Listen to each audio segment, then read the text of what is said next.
Hello dear, welcome to all of you. एक बार फिर से आप सबका स्वागत है। आज हम आपके लिए लाए हैं 10th हिंदी मीडियम के 1.2 चैप्टर का वार्मिंग अप और वर्कशॉप, जिसको कि मैंने लास्ट वीडियो में N encounter of A special kind को डिक्टेट किया। चलिए देखते हैं वार्मिंग अप। वार्मिंग अप में एक फिगर दिया गया है नंबर 1 में। उस फिगर के को आपको देखना है, आइडेंटिफाई करना है और आगे दिए हुए क्वेश्चंस के आंसर आपको देने हैं। जैसे आप पिक्चर में क्या देख रहे हैं, what do you see in the picture. Okay. दूसरा, what do you think the girl is trying to do, why, मतलब लड़की क्या करने का प्रयास कर रही है, क्यों करने का प्रयास कर रही है। और if you were in the place of that girl what would you do, यदि आप उस लड़की के स्थान पे होते तो आप क्या करते। ओके, एज यूजुअल जो लड़की ने किया वही हम भी करते। Do you think she will become successful in her mission, do you think in her successful in her mission. Yes, हाँ, वो अपने मिशन में सक्सेस हो जाती है। ओके, नेक्स्ट है आपको 4 पिक्चर्स यहाँ पे ड्रा है, ABCD। उन 4 पिक्चर्स को आपको आइडेंटिफाई करना है और नीचे दिए हुए 4 पॉइंट्स के सामने दिए बॉक्स में आपको फिल करना है कि किस पिक्चर में क्या हो रहा है। ओके, जैसे कि मैंने फिल कर दिया है, जिसको कि आप देख सकते हो। चलिए देखते हैं नेक्स्ट क्वेश्चन, इंग्लिश वर्कशॉप की तरफ। ओके, इंग्लिश वर्कशॉप में पहला आप देखिए, पहला क्वेश्चन आपको क्या करना है, state whether you are agree और disagree with the following statement, justify your choice with proper reasons. Already आपको एग्री और डिसएग्री शो करना है कि आप दिए गए पॉइंट से एग्री हो या डिसएग्री हो। अगर आप एग्री हो तो क्यों एग्री हो, डिसएग्री हो तो क्यों डिसएग्री हो, ये आपको रिप्रेजेंट करना है। तो मैं ऑलरेडी जो है आपको यहां पे केवल इंडिकेट कर रहा हूं कि एग्री और डिसएग्री को, और रीजंस आपको ऑलरेडी लास्ट वीडियो में मिला होगा जब मैं चैप्टर पढ़ा रहा था। इस सेंटेंस के अकॉर्डिंग उस लाइन को, आप पैराग्राफ को फाइंड आउट करो और उसका आंसर लिखने का प्रयास करो। जैसे the compound where the writer was living was rich in nature's bounty, means जो वातावरण था जहां पे कवि रहता था, यानी लेखक रहता था, वास्तव में वह वातावरण प्रकृति वातावरण से परिपूर्ण था। सही, yes, I am agree with this statement. Next है, holidays provide us an opportunity to read various magazines and story books. वैसे दूसरा पॉइंट करा है कि आप इस बात से सहमत हो कि जब हॉलीडेज होता है तो हमें तमाम प्रकार के पत्र पत्रिकाओं और कहानियों को पढ़ने का मौका मिलता है। Yes, I agree. नेक्स्ट है थर्ड सी पॉइंट में, the narrator made a mistake by saving the baby langur. क्या नैरेटर ने गलती किया उस बेबी लंगूर को बचा के। I am not agree with this statement. Next है, animal can not convey emotions. यह भी, इस बात से भी मैं डिसएग्री हूं कि जानवरों के अंदर भावनाएं नहीं होती हैं या अपनी भावनाओं को रिप्रेजेंट नहीं करते हैं। लास्ट वन ही है, the narrator was 55 years old when this incident occurred। नहीं, लास्ट में मैं इस बात से सहमत नहीं हूं क्योंकि राइटर जो है ऑलरेडी उस समय 15 years का था जब ये इंसिडेंट घटित हुआ। नेक्स्ट है, ग्रुप ए को ग्रुप बी से आपको मैच करना है। जैसे कि आप वीडियो में देख सकते हो, मैं आपका टाइम बिना वेस्ट किए आपको बता दिया हूं कि ग्रुप ए और ग्रुप बी का मिलान क्या है। ए में आपका यहां पे ग्रुप बी में मैंने लिख दिया है कि पहला पॉइंट सी से, सेकंड डी से, थर्ड एच से, फोर्थ ई से, फिफ्थ बी से, 6 ए से, 7 एफ से एंड लास्ट 8 9 पॉइंट से मैच किया जाएगा। नेक्स्ट क्वेश्चन थर्ड पे आइए, right in your own words, अपने शब्दों में लिखना है। पहला और दूसरा ए और बी दिया गया है, ए में 2, बी में भी 2 है। तो ये में क्या करा है, why did the narrator ignore the barking of dogs, मतलब लेखक जो है भौंकते हुए कुत्ते को क्यों नजरअंदाज कर देता है। क्योंकि इट वॉज बिकॉज, अब जैसे जो मैंने अंडरलाइन किया है उस अंडरलाइन के बाद से आपको जोड़ना है, because it was something not new to him, यह कोई नई बात नहीं थी, अक्सर कुत्ते भौंका करते थे। दूसरे पॉइंट में वो बताना चाहता है dogs, there were so many dogs at then use the barking regularly. कहने का मतलब बहुत सारे उस गली में कुत्ते थे जो कि लगातार भौंकते रहते थे। बी पॉइंट में है why did mother langur make no effort to grab her baby from the coop. अर्थात बेबी लंगूर जो है वो अपने बच्चे को क्यों कूप से बाहर निकालने का प्रयास नहीं करती, क्योंकि उसको ऐसा लग रहा था she was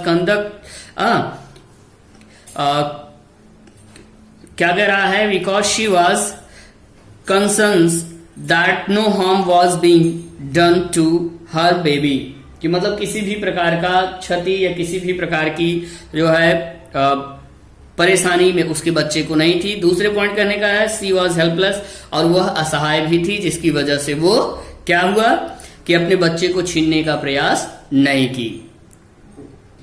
next point, fourth number point पे देखिए, जैसे कि आपको यहाँ पे चैप्टर आप पढ़े होंगे, चैप्टर के आधार पे लाइन टू लाइन आपको असेंडिंग ऑर्डर में सेट करना है, और मैंने ब्रैकेट में सामने आपका विदाउट वेस्टिंग टाइम के ही मैंने फिल कर दिया है कि आपका कौन सा नंबर किस सीरियल क्रमांक में आने वाला है। आप लोग भी इसको तैयार कर लीजिए। नेक्स्ट फिफ्थ पॉइंट कह रहा है discuss the following and right about it in your own words 5 to 6 line. यानी 2 पॉइंट है, ए और बी को आपका एक पैराग्राफ तैयार करना है। क्वेश्चन है कि what would you do if you find N injured bird while returning from your school. मान लीजिए आप स्कूल से वापस जा रहे हो और आपको रास्ते में घायल पक्षी मिला है, तो आप क्या करोगे। एज यूजुअल वही करूंगा जो राइटर ने किया, जिस तरह से उसने बेबी लंगूर को बचाया, in the same way as usual मैं भी उस पक्षी को बचाने का प्रयास करूंगा। तो जो जो एक्टिविटी उसने किया लगभग वही कुछ एक्टिविटीज हम भी वहां करेंगे, थोड़ा बहुत अपनी तरफ से आप बदल सकते हो। व्हाट ओपिनियन, सेकंड कह रहा है what opinion do you from about the narrator from the story. कहानी से आपने क्या सीखा, आपको अपने विचार को बताना है कि नरेटर हमको इस कहानी के माध्यम से क्या बताना चाहता है। तो ये आपका सेल्फ है, आप अपने माइंड के अनुसार इसका आंसर तैयार कर सकते हो जो कि स्टोरी से रिलेटेड है। नेक्स्ट क्वेश्चन कह रहा है complete the following and write the paragraph on each of the given activities. यहाँ पे मदर और चाइल्ड के रिलेशनशिप को देखते हुए आपको एक पैराग्राफ तैयार करना है। सेकेंड पॉइंट इंजर्ड एनिमल के ऊपर भी आपको पैराग्राफ तैयार करना है। तो पहले में जैसे लव एंड अफेक्शन होता है माँ और बेटे के बीच में, इमोशंस एंड सेंटिमेंट होता है, प्रोटेक्शन एंड केयर होता है, फीडिंग ऑफ टीचिंग होता है, फीडिंग होता है, टीचिंग होता है, गाइड्स टू लिव इंडिपेंडेंट, स्वतंत्र रहने के बारे में सिखाता है। इन द सेम वे जब आप किसी इंजर्ड एनिमल को देखते हो तो आप क्या करते हो, जो राइटर ने किया एज यूजुअल आपको वो एक पैराग्राफ तैयार करना है, just like a summary. Okay, next है 7 point to work in pairs and make as many words as you can using letters in the word. कहने का मतलब इनकाउंटर एक वर्ड दिया गया है जिसके की माध्यम से आपको 3 लेटर का, 4 लेटर का और 5 या 6 लेटर के क्या करने हैं, वर्ड्स बनाने हैं। ओके, तो उस वर्ड्स को तैयार करना है, जैसे कि मैंने ऑलरेडी यहाँ पे फिल भी किया है 2-4, बाकी आप अपने माध्यम से और जो बना सकते हो वो बना लो। ओके, नेक्स्ट है ट्रांसलेशन है जन सेवा हिच खरी ईश्वर सेवा, दूसरा है पेरावे तसे उगवते। तो इन दोनों को आपको इंग्लिश में ट्रांसलेट करना है, जैसे कि मैंने लिख दिया है service to mankind is service to God, और दूसरा है as you sow shall you reap. तो ये आपका ट्रांसलेशन भी हो गया। नेक्स्ट 9 पॉइंट्स है, जैसे यहाँ पे कोई सा भी एक पॉइंट आपको लेना है, अपने तरफ से एक पैराग्राफ तैयार करना है, कोई एक टाइटल आपको उठाना है, उस टाइटल के ऊपर आपको पैराग्राफ तैयार करना है, जस्ट ऐसे type. Next question 10th number पे देखिए, complete the remaining blocks, determine the types of news. यहाँ पे टाइप्स ऑफ न्यूज देना है, जैसे बिजनेस न्यूज है, पॉलिटिकल न्यूज है, लोकल न्यूज है, स्पोर्ट न्यूज है, नेशनल न्यूज है, बॉलीवुडी न्यूज है।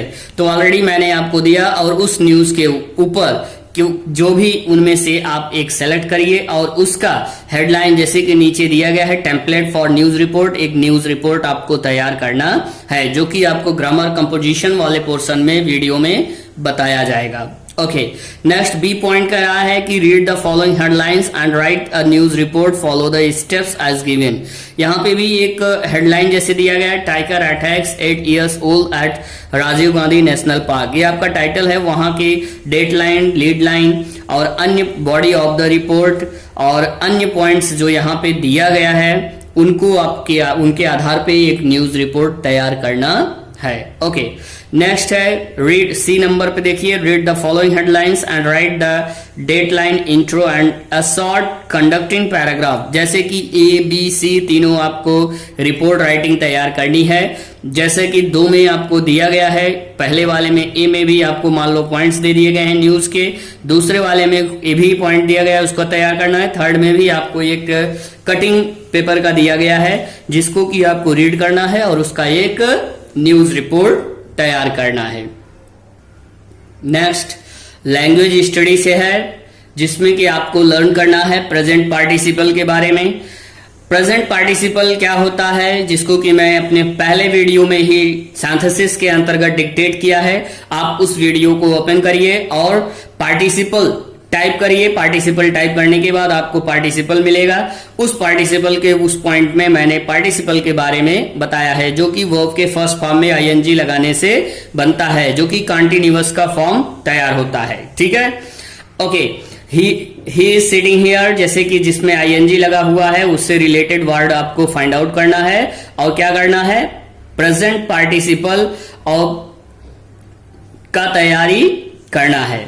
अब ध्यान दीजिए यहाँ पे, जैसे कि पॉइंट 1 में और पॉइंट 2 में दूसरे में दिया गया है ट्विंकलिंग आइज और वाज यूजिंग, तो एक में कंटिन्यूअस के बेस पे है और एक में पार्टिसिपल के रूप में है। और पार्टिसिपल जब बनता है तो वह एडजेक्टिव का प्ले करता है और वह जो करता है उसमें वर्ब प्ले करता है। ओके, तो जैसे कि मैंने ऑलरेडी भर दिया है, इंटरमिटेंट चिर्पिंग पार्टिसिपल में आप देखिए, प्रेजेंट पार्टिसिपल में harsh cawing, sloping roof, uncanny feeling, baby clinging.